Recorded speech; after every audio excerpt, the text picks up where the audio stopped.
So coffee and writing seem to go hand in hand, both in terms of the act of writing itself. I think most writers I know at least tend to drink coffee, and also just as an aesthetic. Coffee and writing often appear in the same type of imagery. Look no further than the intro video you're about to see.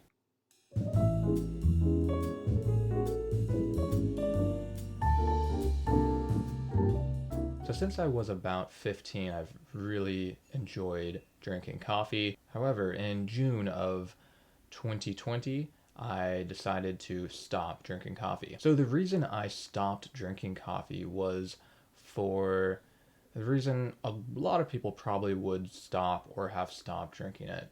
And that is that it really started to affect my sleep. I noticed that every time I would try to sleep, it would take me much longer to actually fall asleep. And so I started to think about what might be causing that. And I had noticed that I had gotten really into drinking coffee uh, during the COVID period. I had started using an AeroPress and was drinking not a lot of coffee, but definitely 2 to 3 cups a day. And this is just a theory. I mean, there's always the question of causation and correlation. But as soon as I stopped drinking coffee, I immediately was able to fall asleep instantly. And I really loved that. And for me, getting a good night's sleep was more important than having that coffee in the morning and that beautiful ritual of actually drinking it. So, what was it actually like quitting coffee? Well, for about 5 days, I had pretty serious withdrawal symptoms. I felt extremely fatigued. I had a headache for about 2 of those 5 days. I had these odd cravings for sugar. Uh, I don't have a huge sweet tooth, but I just really, really wanted anything sweet. And it was a pretty lackluster, sort of painful couple of days. Now, I will say I did slowly start to reintegrate caffeine into my life.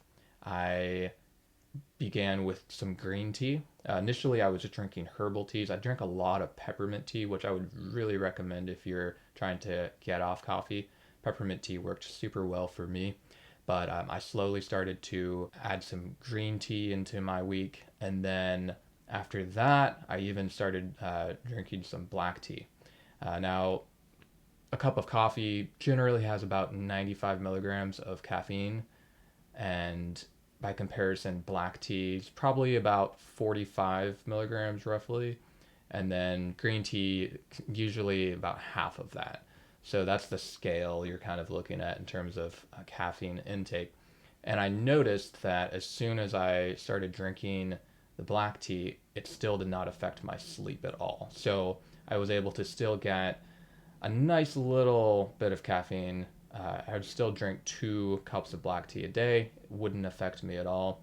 And so that is basically what I've done ever since. My sleep has stayed consistently good. Again, it's that moment of falling asleep that I really noticed that was the big change. Instead of lying in bed and, being sort of restless and taking a long time and wondering when you're going to actually fall asleep, you just sort of fall asleep instantly. You fall asleep fast enough that you don't actually have time to wonder when you're going to fall asleep. And that to me is the key. And it's worth it for me. But going back to what I was saying at the beginning of the video, coffee and writing seem to go so well together. So, how did quitting coffee affect my writing? Well, the biggest thing I noticed is that when I used to drink coffee, I would, in the morning, sit in my chair. After the first couple sips of coffee, you get that kind of caffeine rush and you start to get a little bit invigorated, and things start flying through your mind, and you get all sorts of interesting ideas. And sometimes the most extreme version of that is idea would be so good and exciting, I would get up and run to my computer and just start typing the ideas down. Sometimes I would just stand there for, 10 or 15 minutes just writing these ideas. Like one idea would lead to another. So it was just this rush of creativity and sort of inspiration.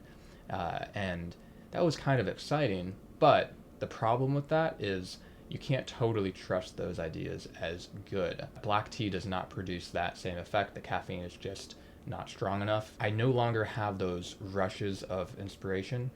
However, I am much calmer and much steadier and much more focused. I notice, especially at the end of the day, I still have more energy rather than feeling just depleted of motivation and energy to write.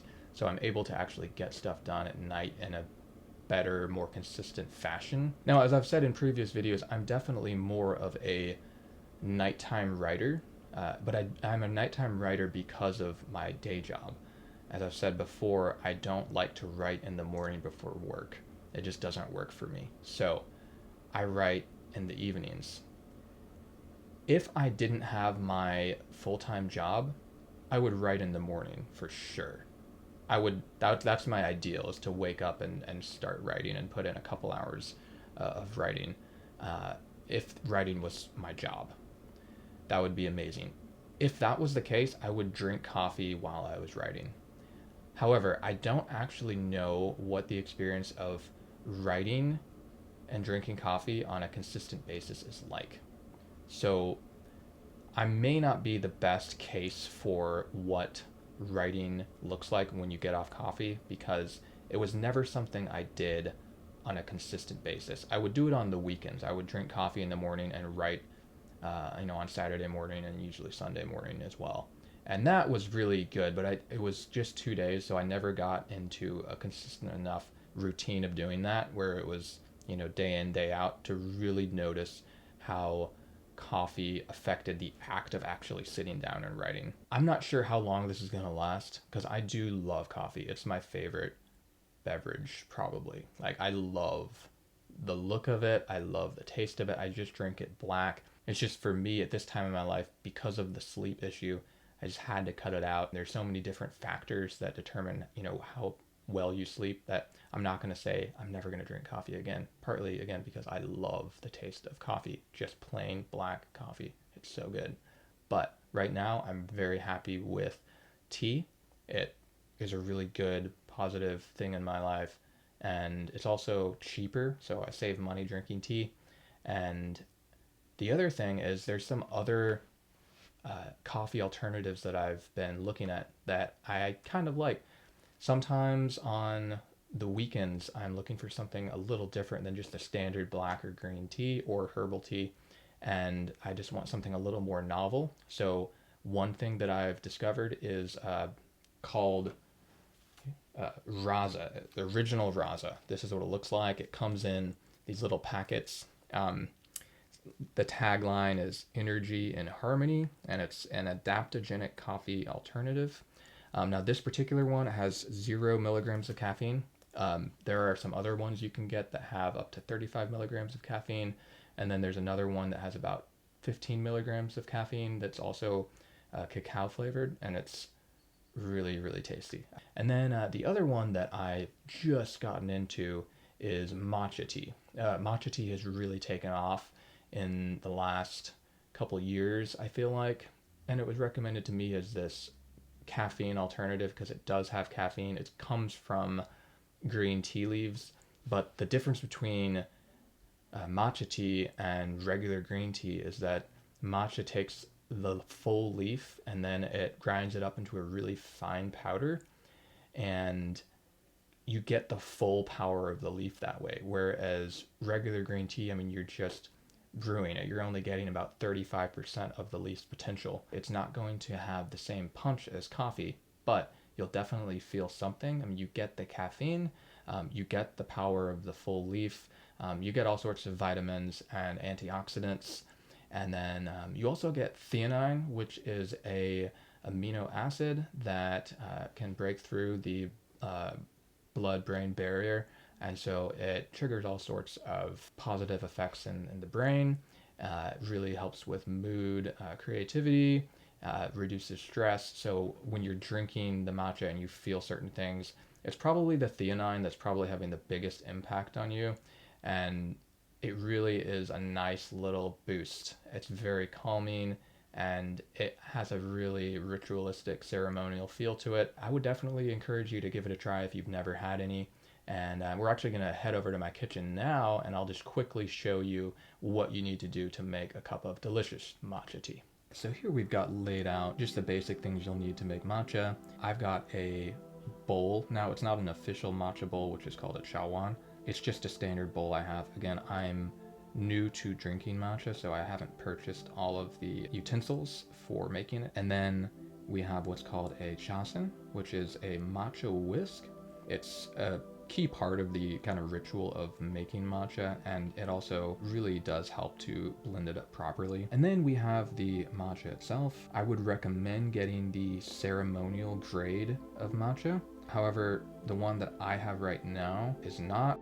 They didn't have ceremonial grade at the store. You can just order it online and get a really high quality ceremonial grade that way. I'm gonna get some water, heat the water up.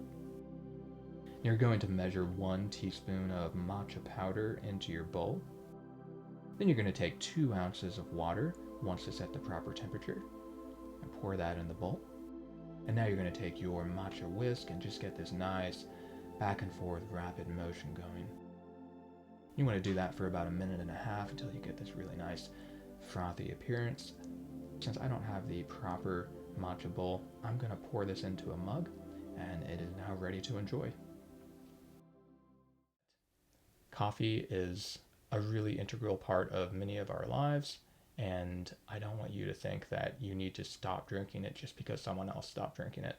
Look at your own life and look at what's going on and just ask yourself the question and go from there. And again, when you stop drinking coffee, it doesn't mean you're stopping drinking coffee forever. It just means it's for a time. It could end up being forever, but you always have that option to go back and just see what the effect, the caffeine has on you after being away from it for a little bit. I don't think that is an unhealthy thing to do at all. All right, so thank you so much for watching this video. Give it a like and subscribe to the channel if you haven't done that already. And that's all I've got for today. So I hope you have a wonderful weekend, and we will see you next time.